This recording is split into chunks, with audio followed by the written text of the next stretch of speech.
Me llamo Miriam Caballero, tengo 19 años. Soy de Los Ángeles, Pueblas, Durango. En iLab desarrollé un proyecto que se llama mBruxs. Es un dispositivo para el tratamiento del bruxismo.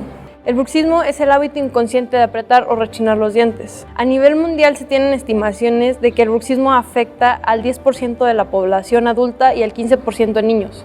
De iLab me llevo más que una metodología, es toda una experiencia. No es fácil ser emprendedor. Después de iLab me doy cuenta de muchas cosas y creo que ya no estoy junto con la corriente, sino que voy en contra de ella buscando respuestas.